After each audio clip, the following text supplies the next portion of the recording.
सभी माता पिता यह चाहते हैं कि उनके बच्चे संस्कारी हों।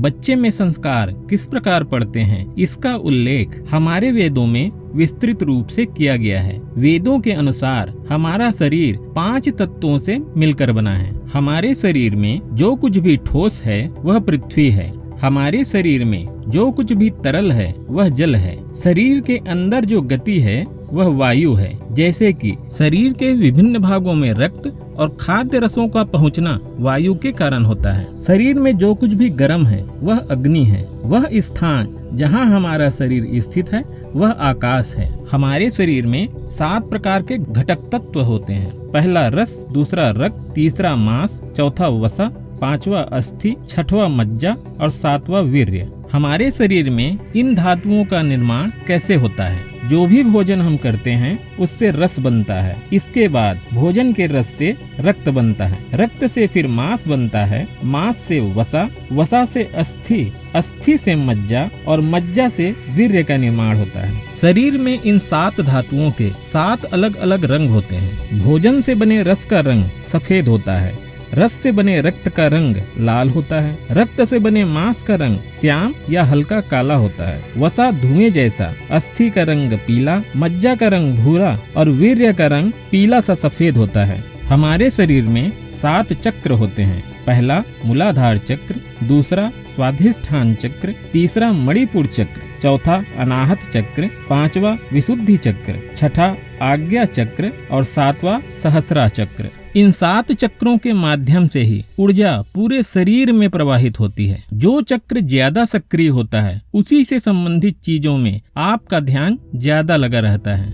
हमारे शरीर में 5 कर्मेंद्रियां होती हैं। मुंह बोलने के लिए, हाथ पकड़ने और उठाने के लिए, पैर चलने के लिए, अपान मल त्याग करने के लिए और जननांग संतान उत्पत्ति के लिए। हमारे शरीर में 5 ज्ञानेंद्रियां होती हैं। पहला आँख देखने के लिए, दूसरा कान सुनने के लिए, तीसरा जीभ स्वाद के लिए, चौथा नाक सूंघने के लिए और 5वां त्वचा स्पर्श महसूस करने के लिए। 4 आंतरिक अंग भी होते हैं। पहला बुद्धि सोचने और समझने के लिए, दूसरा मन कल्पना करने के लिए, तीसरा चित्त स्मरण रखने के लिए और चौथा है अहंकार मैं और मेरा के एहसास के लिए। शरीर में 6 प्रकार के रस होते हैं। खट्टा, मीठा, नमकीन, तीखा, कड़वा और कसैला। हमारा शरीर 6 अवस्थाओं से गुजरता है। पहला गर्भ में आगमन, दूसरा जन्म, तीसरा विकास, चौथा परिपक्वता, 5वां क्षय और 6ठा मृत्यु।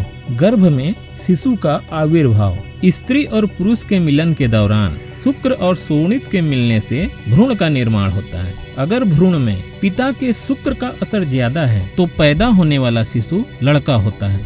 अगर भ्रूण में माँ के शोणित का असर और प्रभाव ज्यादा है तो पैदा होने वाला शिशु लड़की होती है। और अगर दोनों के प्रभाव समान होंगे तो वह ना तो नर के गुणों को अपना पाएगा और ना ही मादा के गुणों को अपनाएगा और वह बच्चा किन्नर के रूप में पैदा होगा।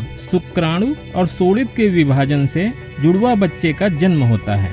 यदि शुक्र और शोणित में से केवल एक विभाजित होता है तो जुड़वा बच्चे का लिंग एक समान होगा और अगर दोनों विभाजित होते हैं तो अलग अलग लिंग होते हैं। और यदि शुक्र और शोणित का विभाजन 2 से ज्यादा होता है तो अधिक संख्या में बच्चों का जन्म होता है। भ्रूण का विकास गर्भ में किस तरह होता है? पहली रात में भ्रूण तरल होता है। 7 दिनों में यह बुलबुले जैसा हो जाता है। 15 दिनों में यह मांस के टुकड़े के समान हो जाता है। 1 महीने में यह कड़ा हो जाता है।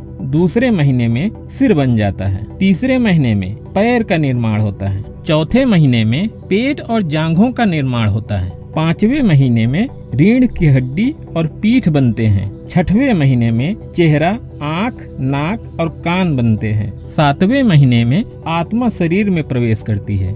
8वें महीने में सभी अंग पूर्ण रूप से विकसित हो जाते हैं। 9वें महीने में पंच तत्वों से बना शरीर पूर्ण रूप से विकसित हो जाता है। 9वें महीने में ज्ञानेंद्रियों और बुद्धिमत्ता का भी विकास हो जाता है। बच्चों में संस्कार के लिए उपयुक्त समय 7वें महीने में जब बच्चे में आत्मा का प्रवेश होता है से लेकर 9वें महीने में जन्म तक बच्चे में संस्कार डालने का सबसे उपयुक्त समय होता है। वेदों के अनुसार बच्चे में 80% संस्कार गर्भकाल के दौरान ही आते हैं।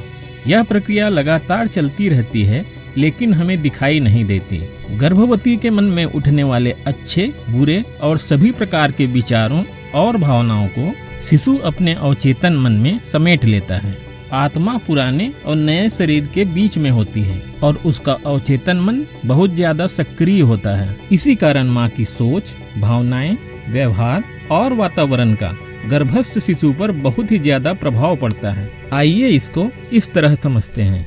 राजा ऋतध्वज की पत्नी थी सती मदालसा। सती मदालसा को तो आप जानते ही होंगे। सती मदालसा ब्रह्मज्ञानी थी और गर्भ विज्ञान की भी बहुत बड़ी जानकार थी। सती मदालसा ने अपनी तीनों पुत्रों विक्रांत, सुबाहु और अरिदमन को ब्रह्म ज्ञान की शिक्षा गर्भकाल में ही दे दी थी, जिससे उन तीनों ने युवा अवस्था में ही संन्यास धारण कर अपना जीवन लोक मंगल में लगा दिया। एक दिन राजा ऋतध्वज ने अपनी चिंता व्यक्त करते हुए सती मदालसा से यह कहा कि आपने मेरे तीनों पुत्रों को सन्यासी बना दिया, अब मेरे बाद इस राज्य का क्या होगा? सती मदालसा ने मुस्कुराते हुए कहा, चिंता न करें राजन, आपका अगला पुत्र कुशल शासक होगा। चौथे पुत्र के गर्भ के दौरान सती मदालसा ने शयन कक्ष को अस्त्र शस्त्र और वीरता के प्रतीकों से सुसज्जित किया। गर्भकाल के दौरान ही राजनीति, साहस और शौर्य से संबंधित अनेक साहित्यों का अध्ययन किया। गर्भकाल के दौरान शिशु को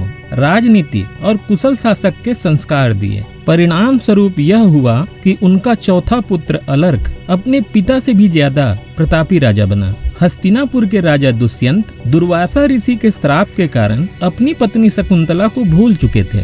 इस समय शकुंतला गर्भवती थी और ऋषि कश्यप के संरक्षण में थी। शकुंतला अपने पति के वियोग में रहने के बजाय अपने गर्भ में पल रहे शिशु के लिए अपने रहन सहन, भावनाएं और विचारों को श्रेष्ठतम बनाया। रानी शकुंतला के आचरण और आश्रम के दिव्य वातावरण के कारण शिशु में उत्कृष्ट स्तर के संस्कार पड़े। वह बालक बाल्यावस्था में ही शेरों के साथ खेला करता था। आगे चलकर वही बालक राजा भरत बना। वही राजा भरत जिसके नाम पर हमारे देश का नाम भारत पड़ा। महाभारत में अर्जुन के पुत्र अभिमन्यु द्वारा चक्रव्यूह रचने की विद्या को सीखने की कहानी तो आप सभी जानते ही होंगे। इसी प्रकार जीजाबाई ने शिवाजी में, माता सीता ने लवकुश में और पुतलीबाई ने महात्मा गांधी में उच्च संस्कार भरे। वेदों के अनुसार बाकी बचे 20% संस्कार भी बच्चा किसी के सिखाए जाने पर नहीं, बल्कि गर्भावस्था के ही समान परिवार और आसपास के वातावरण के अनुरूप अपने आप ही सीखता चला जाता है।